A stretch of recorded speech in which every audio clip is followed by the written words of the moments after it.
Ang tanong ni Father, Team Marcos o Team Duterte?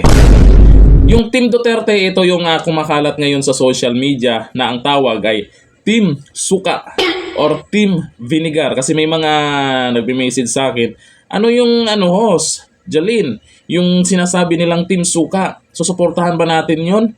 Pag Team Duterte kayo, yun na yun. Yun po yung ang dahilan po kaya nag-viral po yung Team Suka na yan dahil din sa banat ni PBBM. Nakita, nagtataka nga ako, parang yung mga iba na naging kandidato, nag-deliver lang yata ng suka, nabigyan na ng certificate of candidacy. Mukhang napaganda pa ang banat niya. Ito, panoorin po natin si Father na kung saan ay may mga katanungan po siya dyan kung sinong o kaninong team ba talaga ang susuportahan natin ngayong eleksyon. At may paliwanag siya dyan kung paano pumili. Titingnan natin siyempre yung mga nangyayari ngayon. Ito si Father Siano. O ang nakapalain sad nga tawag na to bag measuring stick kaning drugas. Ang drugas kamo nahibaw mo anak kita din isliluan dunay mga panghitabo dinhi sakit kay dawaton tungod sa epekto sa drugas. Ako sad sa una sa akong pagda sa mga communities nga akong gihandol, drugas gyud mao'y babag sa atong kinabuhi. Dako kay nagbabag. Hapit tanang crimes bunga sa drugas. Bikaron sa Team Marcos o Team Duterte, kinsa Manila ang nakapa us-us sa drugas dinhi sa atong nasod.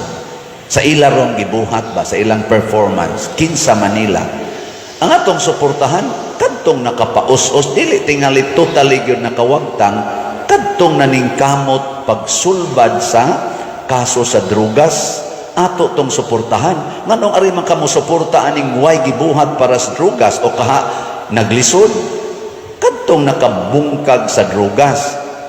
Kay nakabungkag man sa atong relasyon ang drugas, butangi ang inyong pamilya og usa ka drugista. Ako naka-experience sa guana sa akong kaugalingong pamilya. Managhilak mi sa tago kay di nimo mapugnan ang usa nimo ka membro nga drug addict, mangawat na, mulakaw na, dili makontrol ang utok. Lisod kayo, usa lang ka buok drugista sa imong pamilya, bungkago ng inyong unity. Unya, kung doon natay mga maglingkod sa gobyerno nga dili mo bungkag anang drugas syndicate, unsa man niya dangatan nato, wa na tayo unity. In short, wa na gugma. Alam nyo, ang ganda ng sinabi ni Father. Ang piliin po natin na team daw ay yung may nagawa para mawala po yung droga. Hindi man talagang totally na wala lahat. Yung nakikita nating may nagawa. Kukumpara natin. Yan, katangunungan po yan ni Father na alam natin yung sagot sa kalooban natin at sa mga nararanasan natin. Nung nakaraang administrasyon, anyari po yun sa mga mahilig magpulburon. Daming sumuko. Daming natakot. Mga sikat na personalidad, mayor, at kahit sino pa, may mga yung ano kasi natin doon, ang nagustuhan ko po doon sa nakarang administrasyon, yung sumuko. Kailanman ay hindi magaya ng ibang presidente yan na umabot ng milyon na sumuko. Nasasabihin mo, oh, ako adik. Di ba? Ngayon, sa panahon ngayon, ano na? May sumuko ba? May pumunta ba, nagkusa na sumuko, sasabihin, sulihin niyo ako, adik ako. May ganun bang nangyari ngayon? Iba ang nangyari ngayon. Napapansin nyo? Nagla-live pa habang nagpupulburon. Di ba? Matapang na sila. Paano naman hindi matapang? Yung nakaupo ay may akusasyon na nagpupulburon din. Hindi naman niya kayang linisin yung pangalan niya kasi ang hinihingi lang ng karamihan, magpapulburon test siya. Kaya ngayon, dito sa video na to, sana maisip nating mabuti kung sino dapat yung susuportahan natin. Yung Team Suka or Team Duterte or yung Team Marcos. Di ba kasi sa isang pamilya naman, totoo po yan, sa isang pamilya, sa iba, hindi niyo naman naranasan siguro eh. Yung ibang kumukontra naman sa mga Duterte, malamang baka apektado yung negosyo nila sa pulburon. Sana Hindi natin alam.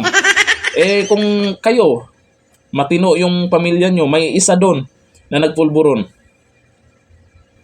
Sa tingin nyo ay hindi nakakasira yun. Lalo na pag padre di pamilya pa ang pinasok yung mga ganyang bagay. Kasi po, alam natin, pag nagaganyan na, minsan wala na sa katinuan mag-isip. Di ba napapansin nyo karamihan pag may mga krimen, kadalasan yan ang dahilan. Minsan pag wala nang pangpulburon, eh, hindi kayang pigilan ng katawan, nagnakaw na yung iba. Yung iba nang-hold up na. Kaya maging matalino po sana tayo ngayon sa eleksyon. Yun nga lang ang inaalala ko dito. Sana ay hindi o walang daya ang mangyayari. Kasi mahirap na eh, sila yung nakaupo. Hindi naman natin sinasabing dadayain talaga nila. Pero hindi natin alam kung ano yung plano nila eh. Kasi sa ngayon pa lang, napapansin nyo, kung saan-saan sila magrarally, makikita nyo po kung sino talaga yung gusto ng mga tao. Sa mga survey, ang pinaka-the best na panoorin na survey para malaman natin kung sino talagang gusto ng mga tao, yung mga nagla-live na vlogger. Yung mga lumalabas ngayon na mga Okta survey, SWS at kung ano-ano pa, pwedeng legit naman, pero mas maganda kasi yung survey na kinakausap yung tao kung Team Duterte ba sila o Team Marcos at pinaliwanag nila kung ano ang dahilan kung bakit niya yun pinili. At nakikita natin mismo yung mukha ng tao kung sino yung sinusurvey, kung tao talaga. Kaya sa mga gustong malaman yung survey, kasi malay nyo gusto nyong malaman kung sino talaga yung gusto ng mga tao, mayroong mga bagay-bagay na nakikita ng karamihan na hindi nyo nakikita, doon po kayo manood sa mga vlogger na nagsusurvey, karamihan pa nagla-live. At hindi po nila gagawin yan, nababayaran pa yung mga isusurvey nila. Karamihan ng mga vlogger na nagsusurvey, kakilala ko, at hindi naman mayayaman yung mga yan para magbigay doon para sabihin na Team Duterte sila. Kaya ang pinaka-the best ngayon, ilista nyo na. Kasi ang nangyayari, may mga nagtatanong din sa akin, anong number ba ni Kibuloy, ni Pastor Kibuloy? Kasi parang paiba-iba yung number. Kasi ngayon po, mayroong mga ginugulo nila yung numero. Kasi sa pagboto po natin, ang una nating titingnan yung numero ng kandidato para mabilis natin mahanap. Mahirap bumoto ng pangalan lang. Kailangan, ngayon pa lang, maaga pa lang, ilista nyo na yung numero ng iboboto nyo. Siyempre, Team Suka tayo. Team Duterte tayo. Pero nasa inyo. Kung gusto nyo pong suportahan yung sinasabi nilang Team Pulburon, Team Bangag.